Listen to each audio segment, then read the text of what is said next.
उन्हें अपने हृदय से लगाते हैं। भाव निर्मल होना चाहिए।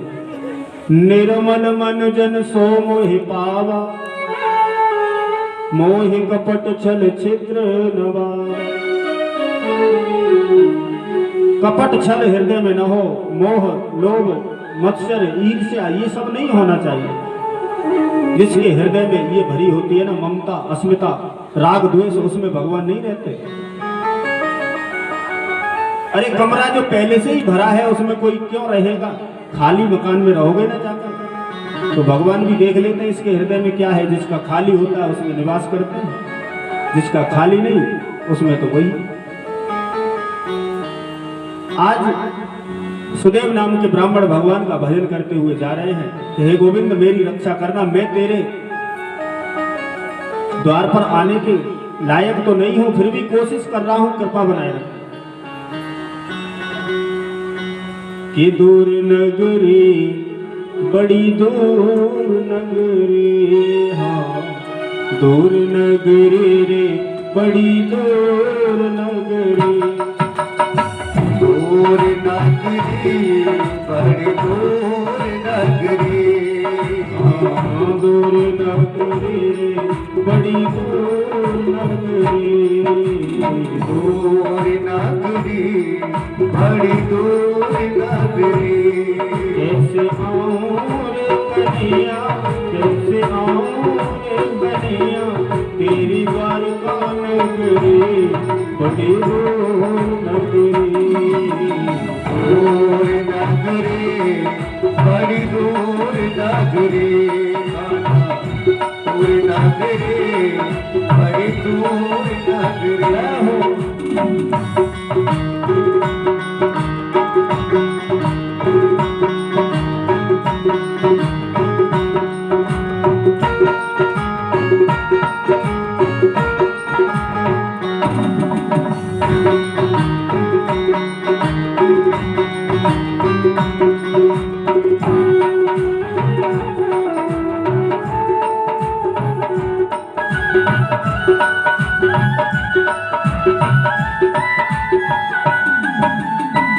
दूर नगरी बड़ी दूर नगरी, दूर नगरी बड़ी दूर नगरी।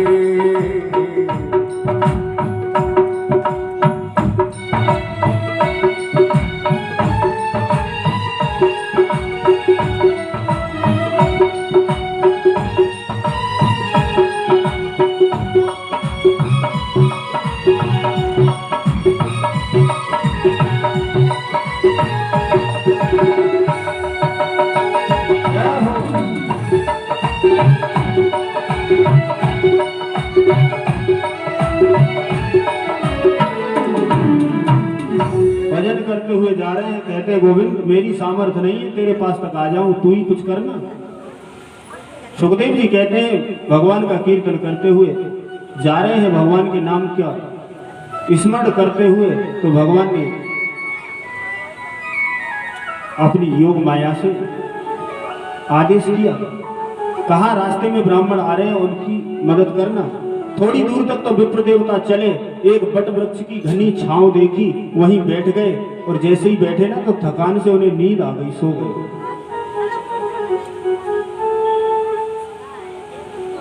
सोते हुए ब्राह्मण देव को भगवान की योग माया ने द्वारका के पास ला करके रख दिया। आंख खुली, देखा सोया तो पेड़ के नीचे था, यहाँ तो कोई नगर दिखाई देता है। किसी से पूछा ये कौन सा नगर है? उन्होंने बताया ये द्वारका है।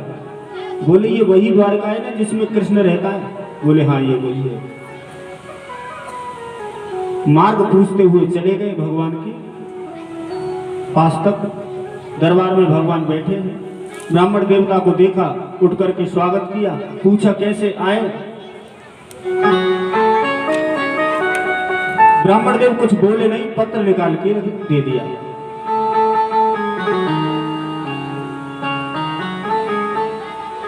बोले क्या लिखा है इसमें? बोले मुझे नहीं पता, आप ही पढ़ लो क्या लिखा है। बोले आप ही बता दो किसका पत्र है, कहाँ से आए हो। बोले हम कुंडनपुर से आए हैं, भीष्म की बेटी ने हमें भेजा है, नाम है उसका रुक्मिणी, आपकी बड़ी भक्त है, आपसे बहुत स्नेह करती, प्रेम करती। महाराज कल उसका विवाह है, शादी होने वाली है। उसने इस पत्र में लिखा है कि आप समय से नहीं पहुंचे तो वो उसके साथ में विवाह करके नहीं जाएगी, वो अपने प्राण दे देगी, उसे जाकर के आपको बचाना है। रात में विश्राम किया ब्राह्मण देव ने, भगवान ने अपने हाथों से सेवा की, ब्राह्मण देवता की भोजन कराया, रात्रि में विश्राम किया, सुबह उठे, स्नान ध्यान से निवृत्त होकर के ब्राह्मण देव को रथ में बिठाया। बलराम जी ने पूछा कहां जा रहे हो? लाला कहां जा रहे हो? बोले ये ब्राह्मण देव को मैं छोड़ करके अभी वापस आता हूं। रथ में बिठाया सुदेव ब्राह्मण को और लेकर के चल दिए कुंडनपुर की तरफ। इधर विवाह की तारीख है, रुक्मिणी का विवाह होने वाला। शिशुपाल भी बड़ी तैयारी में, भारी विशाल बारात सजाई उसने भी। बारात लेके जाना है, आज मेरी शादी है। आज इधर भगवान सुदेव ब्राह्मण को रथ में बिठा करके चल दिए, धीरे धीरे रथ चल रहा है। ब्राह्मण देवता कहने लगे जोर से चलाओ, आज ही बारात आएगी, परसों नहीं आएगी। अरे इतनी धीरे धीरे रथ चलाओगे तो 3 दिन लगेंगे महाराज पहुंचने में, जब तक जाओगे फिर क्या करोगे वहां जाकर। ब्राह्मण देव ने कहा तो भगवान ने कहा अपनी आंखें बंद कर लो, और जैसे ही आंख बंद की ब्राह्मण देव ने, भगवान ने अपने रथ को आकाश मार्ग से तुरंत कुंडनपुर में उतार दिया, ले जाकर। ब्राह्मण देव से कहा आंखें खोलो, तुम्हारा नगर आ गया, जाओ रुक्मिणी से कह दो घबराए नहीं, हम आ गए।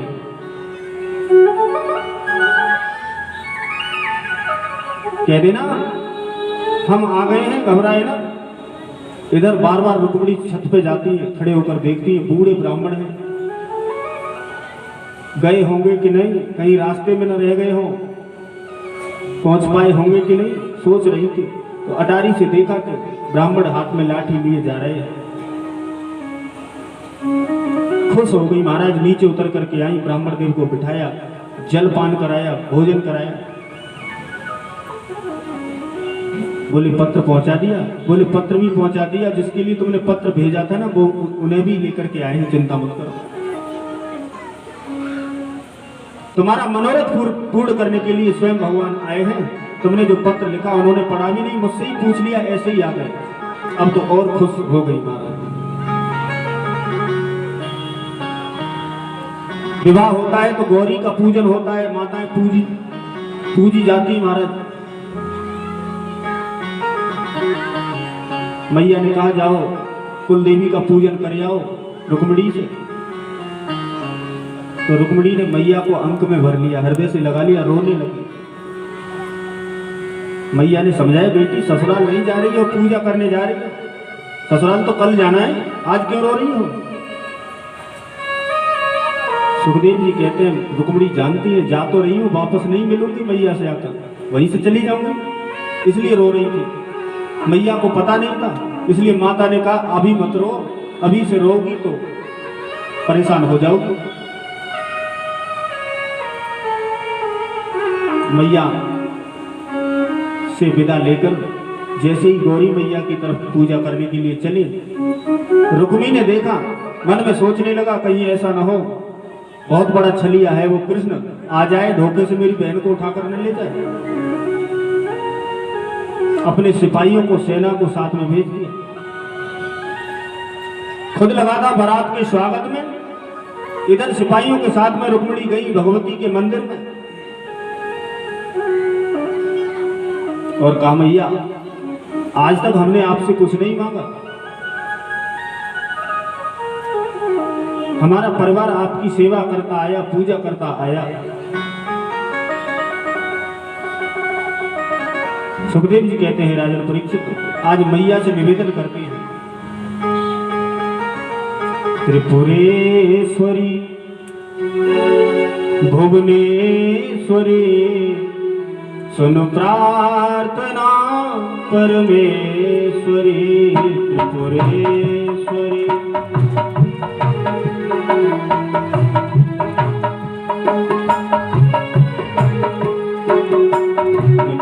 त्रिपुरेश्वरी भुवनेश्वरी सुन प्रार्थना परमेश्वरी।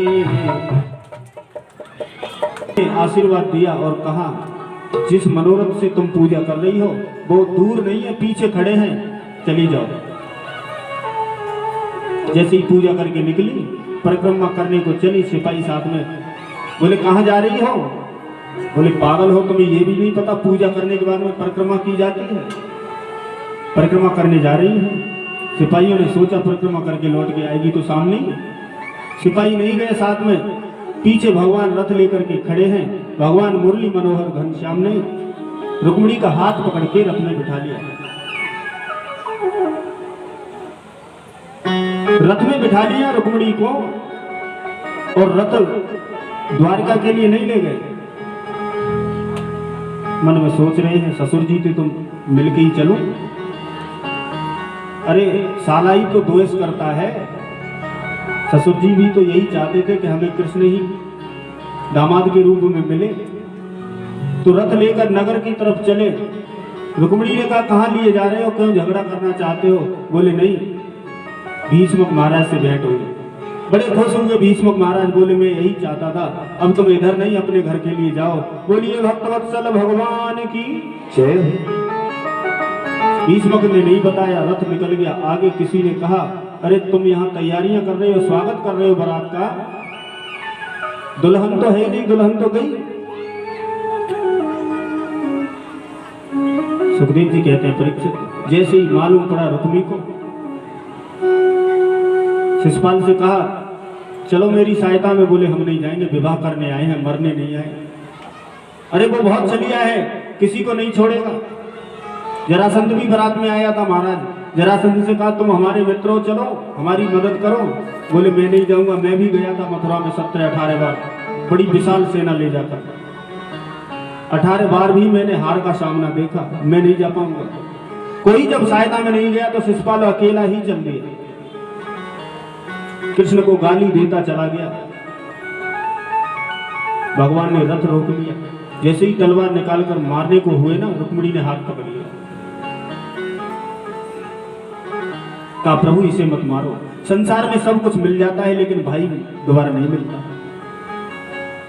ये भाई है मेरा, वो आपका साला है, इसको मत मारो। भगवान ने छोड़ दिया। एक मूंछ कटवा दी, आधे सिर के बाल काट दिए और छोड़ दिए। अब ये लौट के अपने नगर में नहीं गया, शर्म की वजह से इसने अलग नगर बसा लिया, नाम पड़ा भोजकट नगर। सुखदेव जी कहते हैं परीक्षित आज रुक्मिणी को ले जाकर द्वारका में पहुंचे भगवान।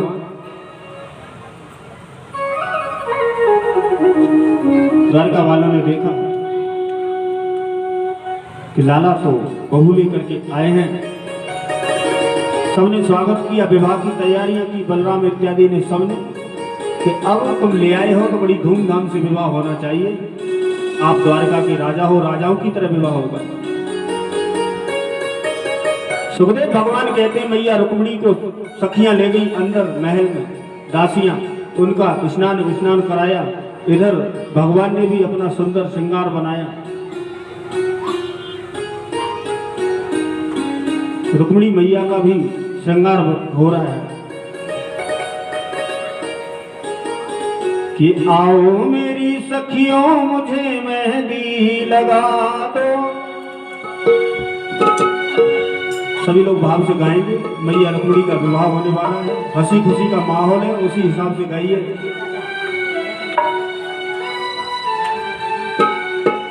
आओ मेरी सखियों मुझे मेहंदी लगा दो, अरे मेहंदी लगा दो मुझे सी सजा दो, मुझे श्याम सुंदर की दुल्हन बना दो, मुझे श्याम सुंदर की दुल्हन बना दो, मुझे श्याम सुंदर की दुल्हन बना दो। आओ मेरी सखियों मुझे मेहंदी लगा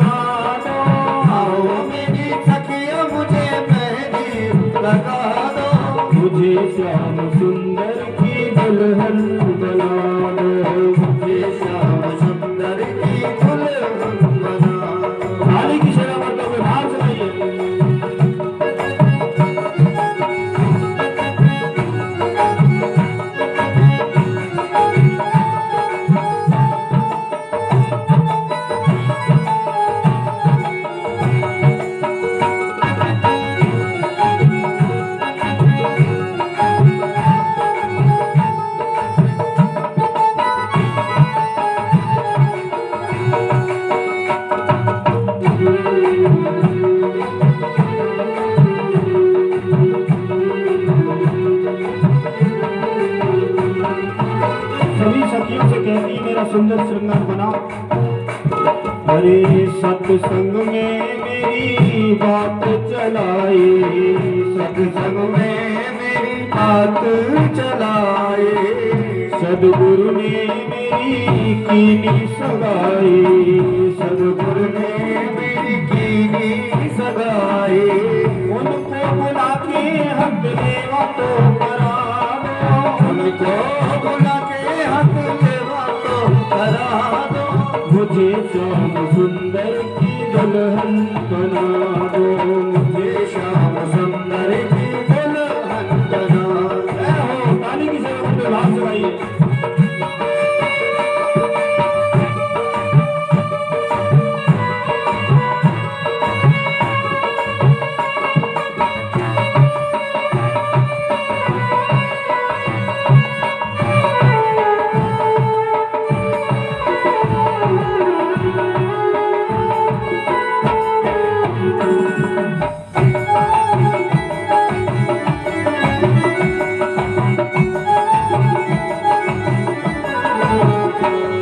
और भैया रत्नमणि कहते हैं,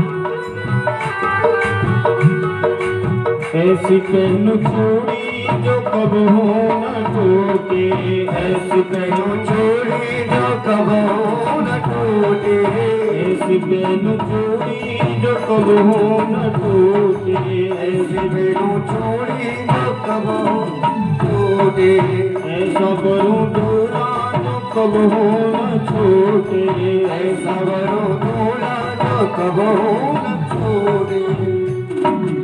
अटल सुहाग की बिंदिया लगा दो, अटल सुहाग की विद्या लगा दो, मुझे श्याम सुंदर की दुल्हन बना दो, मुझे श्याम सुंदर की दुल्हन बना दो।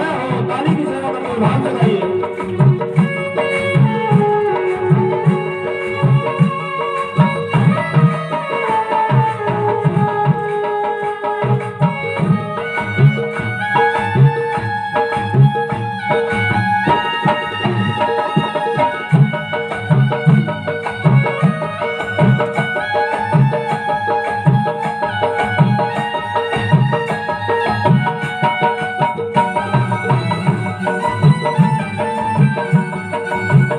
ताली की सेवा करते हुए हाथ चढ़ाइए।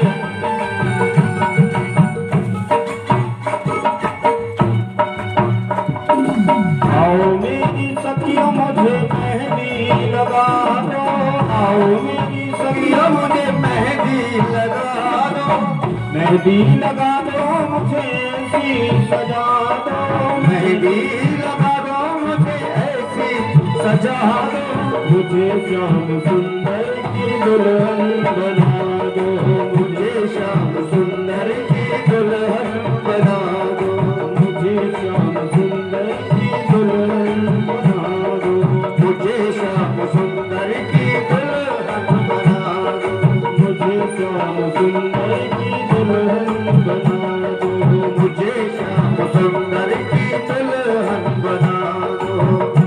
बोलिए भगवत्सल भगवान की जय, जय श्री राधा।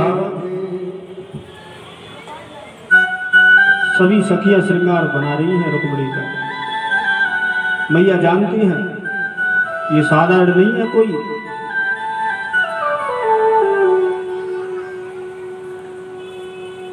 साधारण पति होगा तो 2-4 दिन में, 10-20 साल में, 50 साल बाद छोड़ना पड़ेगा, छूट जाएगा। मैया जानती है ये तो ब्रह्म है, ऐसो बरू दूल्हा जो कबहू ना छूटे, ऐसे बर को क्या बरे जो जन्मे और मर जाए। सुखदेव भगवान कहते राजन परीक्षित, सुंदर श्रृंगार किया विवाह की रस्म हुई, वरमाला पहनाई गई। मंगलम भगवान विष्णु मंगलम गरुड़ध्वज, मंगलम पुंडरीकाक्ष मंगलाय तनोहरि।